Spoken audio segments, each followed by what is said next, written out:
मैं उत्कर्ष आप सभी के लिए यहाँ पे एक नया वीडियो लेके आया हूँ जो कि सेट थ्योरी का है और क्लास 11 से रिलेटेड है। और यह वीडियो जो है हमारा 11th का पहला वीडियो है और यहाँ पे हम सेट के बारे में बात करेंगे। सेट से रिलेटेड और भी सारी चीज़ों के बारे में बात करेंगे। सेट जो है हमारा क्या है, सेट के बारे में हम कहते हैं कि सेट जो है एक तरह का समूह, समुच्चय इसको कहते हैं। और सेट की परिभाषा जब देखते हैं तो समूह है तो कुछ वस्तुओं का समूह होगा, ठीक है। और वो कैसा समूह है, सेट के बारे में बात की गई तो ये वस्तुओं का समूह है और क्या है, एक परिभाषित, ठीक है, जिसे हम अच्छे से परिभाषित कर सकते हैं।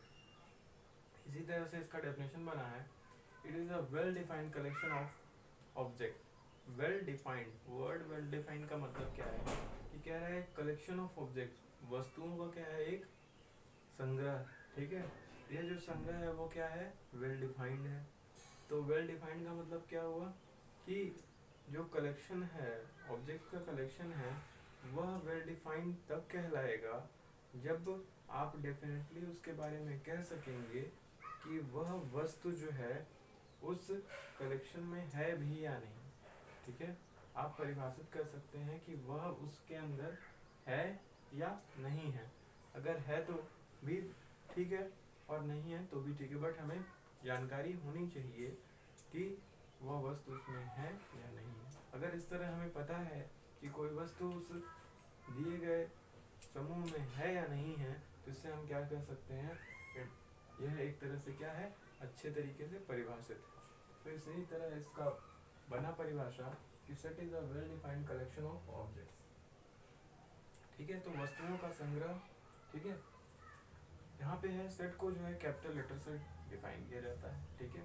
That is set A should be symbolically represented by capital letters. English alphabet के कैपिटल लेटर्स का इस्तेमाल हम करते हैं किसी सेट को रिप्रेजेंट करने के लिए। और उनके एलिमेंट्स को हम कहीं कहीं नंबर्स के फॉर्म में लिखते हैं और कहीं कहीं हम इंग्लिश के स्मॉल अल्फ़ाबेट से रिप्रेजेंट करते हैं, ठीक है। यहाँ पे जो ऑब्जेक्ट्स की बात हुई है, objects of the set, set में जो ऑब्जेक्ट्स हैं इन्हें आप एलिमेंट्स या मेंबर भी कहते हैं, ठीक है। और यहाँ पे अगर बताना चाहें तो कोई एक एग्जांपल अगर हम लेके चलें तो collection of all vowel number, it is also set. Collection of all integers, collection of rational number, collection of real numbers, collection of even numbers, ये सभी क्या है, अपने आप में सेट, क्योंकि इनकी सभी की परिभाषा है, ठीक है। ये सभी जानते हैं कि 2, 4, 6, 8, 10 ये सब क्या है, इवन नंबर है। तो इवन नंबर का ये कलेक्शन हुआ कि नहीं। इसी तरीके से ऑड नंबर का, प्राइम नंबर का, तो इस तरह से कई सारी चीज़ों का क्या है, कलेक्शन है। लेकिन यहाँ पे अगर हम बात करें कि भारत में इतने गरीब हैं या इतने अमीर हैं, इतने लोग लंबे हैं, इतने लोग छोटे हैं, इतने लोग खाना पा रहे हैं, इतने लोग खाना नहीं पा रहे हैं, ठीक है। इतने लोग सुखी हैं, इतने लोग दुखी हैं, ठीक है। इस तरह की चीज़ों के बारे में आप परिभाषित नहीं कर सकते, ठीक है।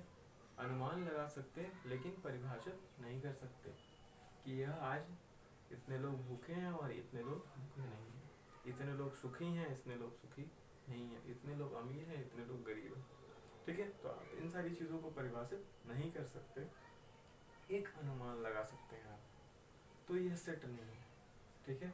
अगर अनुमान की बात है तो वह सेट नहीं, आप पूरी तरीके से जब तक परिभाषित ना कर सकें तब तक वह सेट नहीं है, ठीक है। तो सेट के बारे में बोला, it is a well defined collection of objects, ठीक है। यहाँ पे दर्शाया जाता है गणित के रूप में कि अगर कोई ऑब्जेक्ट या एलिमेंट जो है उस सेट का है, माना कि हम बात कर लिए कि कोई x क्या है, एलिमेंट है, एलिमेंट को हमने बोला कि वो क्या है, ऑब्जेक्ट ही है या मेंबर ही है। तो x कोई क्या है, एलिमेंट है किसका, सेट A का। कोई ये सेट मान लिया हमने, ये कोई सेट A है और इसमें क्या है, x कोई एलिमेंट है। तो x क्या है, x जो है A का एलिमेंट, ठीक है। यानी x जो है इस सेट से बिलोंग कर रहा है, ध्यान दीजिएगा, x जो है सेट से बिलोंग कर रहा है, ठीक है। तो इसे हम कहते हैं क्या है कि अगर कोई एलिमेंट x जो है सेट ए में है, तो ए में है या ए का है, तो उसे हम क्या कहेंगे, x बिलोंग्स टू ए। ये क्या है, यह गणित की भाषा में इस्तेमाल किया जाता है, ठीक है। इसे आप कहेंगे x बिलोंग्स टू ए, ठीक। यहाँ पे है, इसको अगर भाषा के रूप में देखा जाए तो x बिलोंग्स टू ए, या इसे कह सकते हैं x is an element of A. x क्या है, a का एलिमेंट है, या x जो है a से संबंधित है, ठीक है। इसी तरीके से अगर x मान लीजिए a के अंदर ना हो, या a का क्या हो, एलिमेंट ना हो, x कहीं बाहर है, तो अगर x बाहर है तो हम इसे क्या कहेंगे, x does not belongs to a, या x is not a member of a, ठीक है। इस तरह से इसे कह सकते हैं। उदाहरण के तौर पे देखा गया है कि all alphabets of English, all vowels of English alphabet, तो ये क्या है, ए ई आई ओ यू, ये क्या है, परिभाषित है। ए ई आई ओ यू यानी माना गया है भाई, जो जान रहे हैं वोवेल्स में, तो हमारा क्या है, 5 वोवेल्स हैं, जो कि क्या है, इस सेट में आएगा। सभी रेशनल नंबर, सभी रियल नंबर, तो ये सभी चीज़ें क्या हैं, आपने देखें, जो सब क्या है, अपने आप में कलेक्शन है, वेल डिफाइंड कलेक्शन है। इसी तरीके से यहाँ पे ब्यूटीफुल गर्ल्स ऑफ इंडिया, सुंदर लड़कियों के बारे में, तो गोरखपुर, आप गोरखपुर की बात करिए, उत्तर प्रदेश की बात करिए, भारत की बात करिए, तो यहाँ पे सुंदर लड़कियों के बारे में आप कहें कि भाई इतनी सुंदर लड़की, तो it is not a well defined, ठीक है। सुंदर लड़कों के बारे में कह लीजिए, सिर्फ लड़कियों की बात करें, लड़कों के बारे में बात कर लीजिए, तो ये जो है आपका वेल डिफाइंड नहीं है। इसी तरीके से सेट को जो है आप जब डिस्क्राइब करते हैं, कैसे किसी सेट को डिस्क्राइब करते हैं, इसके लिए 2 तरीके बताए गए, 2 मेथड बताए गए, जिससे आप क्या करते हैं, कोई सेट डिफाइन करते हैं। यहाँ पे जो है एक मेथड क्या है, रोस्टर और टेबुलर मेथड है, और दूसरा क्या है, सेट बिल्डर मेथड। तो रोस्टर मेथड क्या है, रोस्टर मेथड आपका जो है, इसमें क्या करते हैं आप, किसी सेट के एलिमेंट्स को, किसी सेट के एलिमेंट्स को आप विद इन अ ब्रैकेट रखते हैं, देखिए विद इन अ ब्रैकेट रखते हैं, और इस तरह से ब्रैकेट के अंदर रखते हैं, और उनको सेपरेट करते हैं किसी कॉमा से उन्हें सेपरेट करते हैं। इस तरह से दर्शाया हुआ सेट क्या कहलाता है, टेबुलर सेट और roster set, roster form, tabular और रोस्टर फॉर्म। यहाँ पे देखिए हमने एग्जांपल में लिया है set of all factors of 24, तो 24 के सभी फैक्टर एक तरह से क्या है, वेल डिफाइंड है, वही फैक्टर्स तो फिक्स है ना, आपका 1 होगा, 2 होगा, 3 होगा, 4 होगा, 6 होगा, 8 होगा, 12 होगा, 24 होगा, तो ये सभी क्या है, वेल डिफाइंड है, और इन्हें आप क्या कर लिए हैं, ब्रैकेट के अंदर कॉमा से सेपरेट करते हुए लिख लिए, ठीक है। इसी तरीके से set of all odd numbers less than 10, 10 से कम सभी ऑड नंबर्स, तो 10 से कम सभी ऑड नंबर्स आपके क्या हैं, 1 3 5 7 9, ये सभी क्या हैं, ऑड नंबर्स हैं, जो कि 10 से छोटे हैं, तो ये भी क्या हो गया, वेल डिफाइन हो गया। इसके बाद जो है सेट बिल्डर, तो सेट बिल्डर क्या कहता है, कह रहा है, इसको हम लिस्ट करते समय कहेंगे कि property satisfy by all the element of the set, उस सेट के प्रत्येक एलिमेंट द्वारा जो प्रॉपर्टी सेटिस्फाई अगर करता हो, तो उसे आप इस तरह से लिखते हो कि क्या है, x is such that x satisfy the properties p, x क्या है, x अपने आप में एक ऐसा सेट है, कह रहा है सभी एलिमेंट x का एक सेट है, जो कि कुछ इस प्रकार है कि x क्या है, प्रॉपर्टी p को सेटिस्फाई कर रहा है, यानी एक कोई सेट, ठीक है, जो क्या है, सभी x एलिमेंट का है, और x एलिमेंट कैसे हैं, जो कि p प्रॉपर्टी को क्या कर रहे हैं, सेटिस्फाई कर रहे हैं। एग्जांपल के रूप में अगर आप ले लें, तो ये कोई सेट क्या है, किस फॉर्म में है, रोस्टर या टेबुलर फॉर्म में है, 1 2 3 4 5 6, ठीक है, और इसके विषय में कहा जा रहा है, अपने आप में देखिए, तो ये क्या है, नेचुरल नंबर है, नेचुरल नंबर है, तो नेचुरल नंबर है, तो 1 2 3 4 5 6 जो है नेचुरल नंबर है, लेकिन नेचुरल नंबर के साथ एक और क्राइटेरिया लगा हुआ है कि ये सभी नेचुरल नंबर क्या है 6 तक ही हैं, ठीक है। तो 6 तक हैं अगर, यानी क्या हो गए, ये सभी नेचुरल नंबर 7 से छोटे हैं।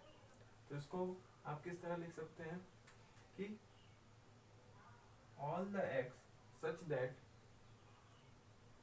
x belongs to n, capital N क्या बताता है, नेचुरल नंबर बताता है। तो all the x, all the element of that set that is x such that x belongs to n, ठीक है। प्रत्येक जो x है वो क्या है, n में बिलोंग करता है, यानी नेचुरल नंबर से बिलोंग करता है। और साथ में ये भी देखा जा रहा है कि x is less than 7, x क्या है 7 से छोटा है, ठीक है। तो ये क्या हो गया, एक तरीका हो गया जिससे हम क्या करते हैं, किसी सेट को दर्शाते हैं। तो सेट बिल्डर फॉर्म में आप कुछ इस तरह करेंगे, ठीक है। इसके बाद देखिए दूसरा एक एग्जांपल ले लीजिए कि D कोई सेट है, ठीक है। -6, -4, -2, 0, 2, 4, 6 ये सभी क्या है, अपने आप में किसी सेट के एलिमेंट्स हैं या मेंबर्स। अब थोड़ा सा इसको देखिए, तो ये जो है अपने आप में क्या है, इवन नंबर्स हैं। इवन कैसे, इवन इंटीजर्स हैं, ठीक है। इवन इंटीजर, इंटीजर क्यों कह रहा है, क्योंकि माइनस में भी है, ठीक है। इवन इंटीजर्स हैं। और जो कि इसमें और भी क्राइटेरिया है, क्या क्राइटेरिया है कि इवन इंटीजर होने के साथ साथ -6 से लेके +6 तक गए हैं, ठीक है। तो आप इसको कुछ इस तरह लिख सकते हैं, it is a set of even integers from -6 to 6। इसे आप इस तरह पढ़ेंगे। बट सेट बिल्डर फॉर्म में कैसे लिखेंगे कि x सच दैट, x क्या है, कुछ इस तरह है कि x is equal to 2n। ध्यान दीजिए, x is equal to, d के बारे में लिखा हमने, x जो एलिमेंट्स हैं वो कुछ इस तरह के हैं कि x जो है 2n के बराबर है, x जो है 2n के बराबर है, जहाँ पे n क्या है, n जो है, n is a member of z। n के बारे में कहा गया कि n क्या है, n is a member of z, ठीक है। n z का मेंबर है, यानी क्या हो गया कि वो क्या होगा, इंटीजर होगा। और साथ में ये भी कह रहा है कि जो n है वो क्या है, -3 से बड़ा या बराबर होगा और +3 से छोटा या बराबर होगा। साथ में ये भी कहा गया है कि क्या है, वो -3 से बड़ा या बराबर होगा और +3 से छोटा या क्या होगा, बराबर होगा। तो इस तरह से आप क्या कर लेंगे, इसे दर्शा लेंगे। अगर यहाँ पे देखिए इसके बड़ा या इससे बराबर की बात हो रही है, तो यहाँ पे आप देख सकते हैं कि n जो होगा वो क्या होगा, -3, -2, -1, 0, 1, 2, 3 इस तरह से होगा। और ये n क्या है, 2 से मल्टीपल के फॉर्म में दिखा रहा है, तो 2 से अगर मल्टीप्लाई करेंगे तो ये क्या हो जाएगा, -6, -4, -2, 2, 4 और ये 6।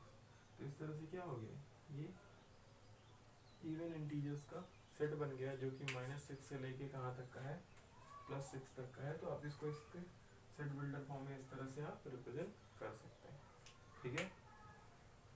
इसके बाद जो है एम्प्टी सेट के बारे में बात करना है, सिंगलटन सेट के बारे में बात करना है, फाइनाइट इनफाइनाइट सेट के बारे में बात करना है, इक्वल सेट के बारे में बात करना है, इक्विवेलेंट सेट का। अगले वीडियो में आपको इसके बारे में हम बातचीत करते हुए मिलेंगे। Thank you.